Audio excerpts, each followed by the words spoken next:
Fala aí, pessoal! A gente vai falar agora aí sobre os métodos próprios da ética.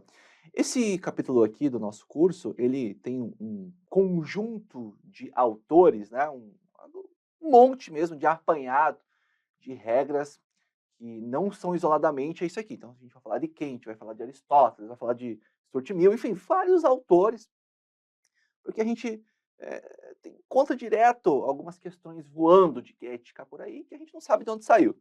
Então, com base nessas questões, eu desenvolvi esse capítulo aqui com, né, bastante pesquisa, bastante, inclusive, né, de forma bastante enxuta para a gente conhecer os métodos próprios da ética. Veja, você vai ver coisas que você já viu anteriormente, mas é para compilar nesse ponto que eu acho bem bacana. E aí vamos fazer uma linha de raciocínio clara aqui, né, para começar do mais antigo para o mais novo. Então vamos começar primeiro com o que Aristóteles falava, né? Vamos falar do mestre. Vamos falar do Aristóteles. Qual que é a ideia do Aristóteles? É o empírico racional. Empírico racional. O Ari, né, o Aristóteles, falava assim, né, que a ética ela está enraizada na prática do bem viver. O que que é isso? O que que tem o conceito chave do Aristóteles que a gente já viu? Eudaimonia, ou seja, felicidade. Do bem viver. Você vai viver com felicidade. Né? Essa ética aristotélica aqui é um sistema teleológico que vê a ética em termos de finalidade, portanto. Tá? Então, nesse ponto, ética, né, ética finalista. Porque ela vê o quê? Qual que é a finalidade? Aqui, ó, a felicidade. Beleza? E ele também, você tem que lembrar que o Aristóteles ali falava que a virtude é um hábito do caráter, né? E ele é moldado pelo exercício contínuo, ou seja, a gente tem aqui, ó, a ética do caráter. E o caráter é moldado pelo hábito. Ou seja, você podia aprender, né?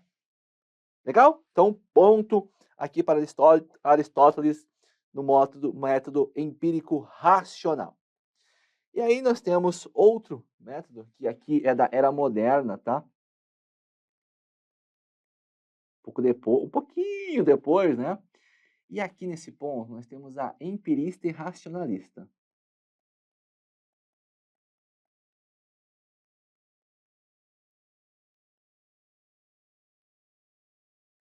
Nesse ponto, galera, é bacana aí destacar, né, que ela tem duas vertentes, né, na era moderna. Então, o empirismo e o racionalismo.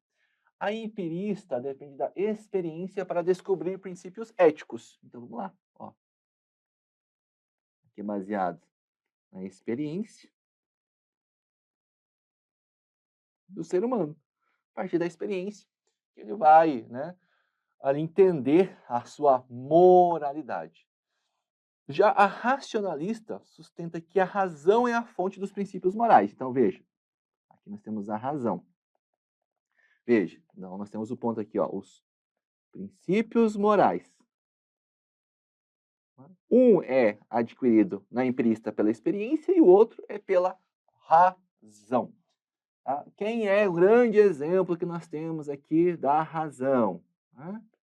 Carinha que você já ouviu falar, tal de Kant, né? Que é a ética do dever, por exemplo. Tá bom?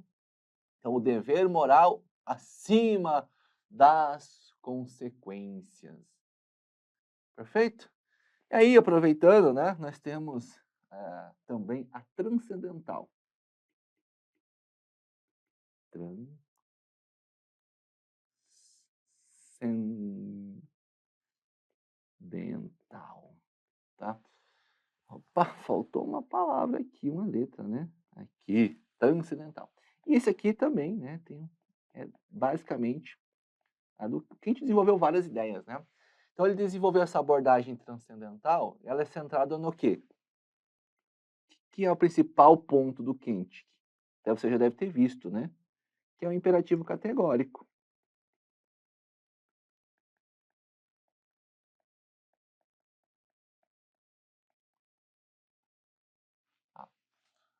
Por que o imperativo categórico? É o princípio moral universal que guia todas as ações.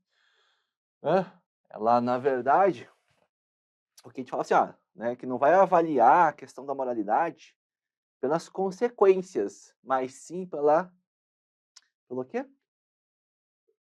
Pela intenção. Sabe lá, os fins justificam os meios? Alguma coisa mais ou menos assim que o Kant falava para nós, ok? Então, bacana você ter essa anotaçãozinha aí.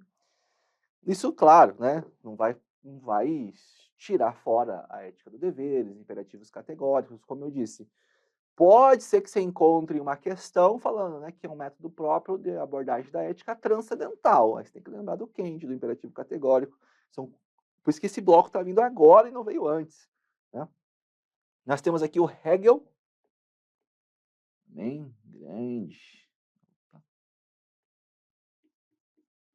O Hegel. Hegel falava o seguinte, né? Nós temos um dialético absoluto.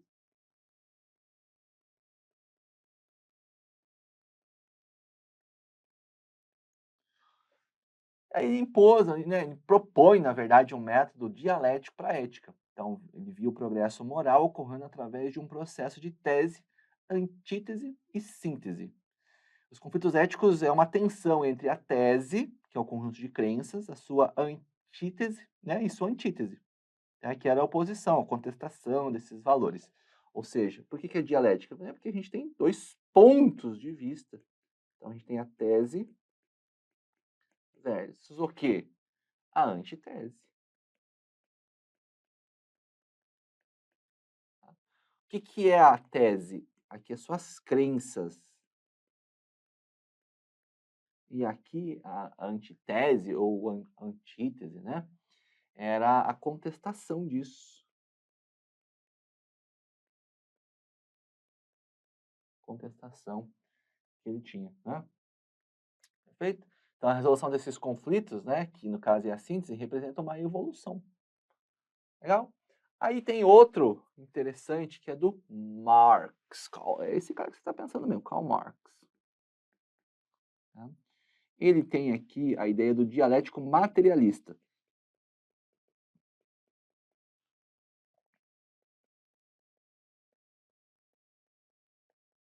Tá? Do dialético materialista. O Marx ele via a moralidade como intrinsecamente ligada à economia, né? Capaz, né? Então aqui era ligada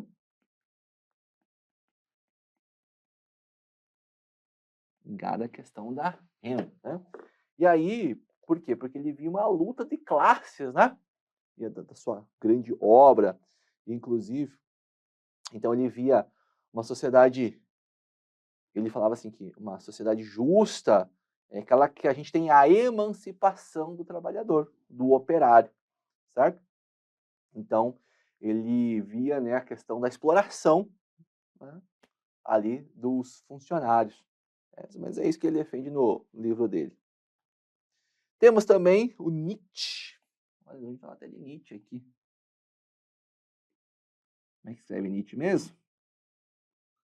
Tem o N, I, não posso esquecer do ET, aí eu lembro, tá? Acho que é isso. É isso aí mesmo, tá? O Nietzsche, ele se opôs veementemente à noção dos valores universais, tá? Então, vendo-os, em vez disso, como manifestação da vontade humana de poder. Então, o que que ele faz aqui, ó? Ele refuta a questão dos valores universais.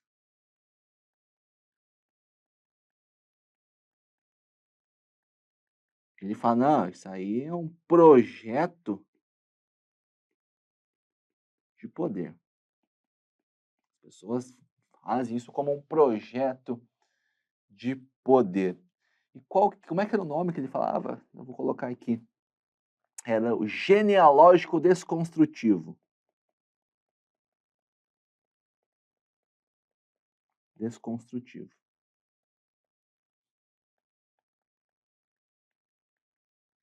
Bacana, era essa a ideia dele.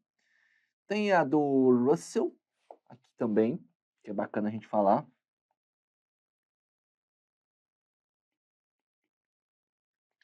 Tem a do Russell e tem um outro, que é o Scheller também. Posso esquecer do Scheller. Tá? Eles defendem a ideia da análise aqui, análise não, do fenomenológico. Vou escrever e fica mais fácil.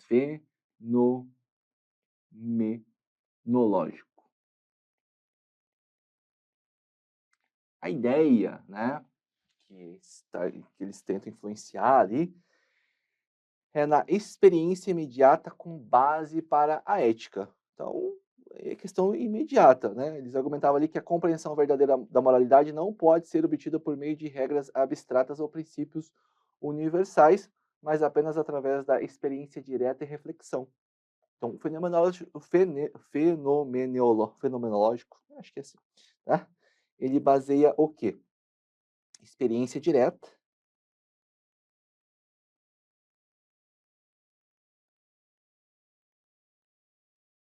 né? Mais reflexão, tá? Experiência direta, mais reflexão. Fechou?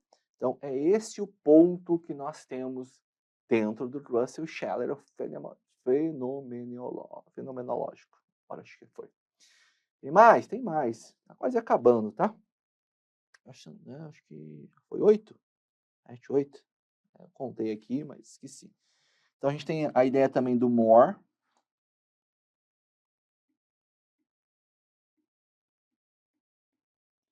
É o Moore, é o Stevenson. Stevenson, é.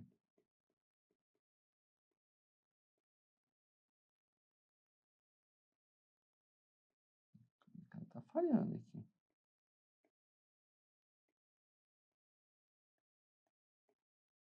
E do Aver. Esses três caras aqui tinham a ideia da análise da linguagem.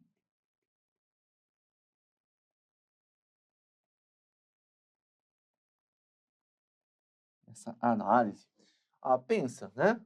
É esclarecer aí os conceitos e argumentos morais. Então, de fato, eles contribuíram, né, para essas abordagens. Né? Eles pegavam o seguinte, os termos éticos e o seu significado. Por isso que é a análise da linguagem.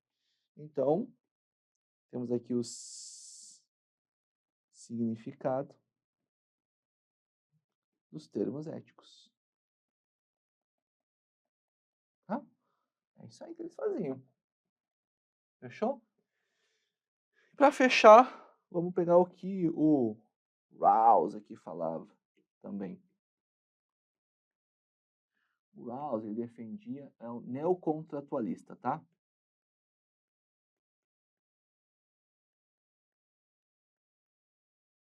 Então pensa, neocontratualista tem a ver com contrato, né? Então ele propôs que a justiça era o princípio fundamental da ética, então é um contrato social hipotético, tá? Então o que ele pensa aqui, ó?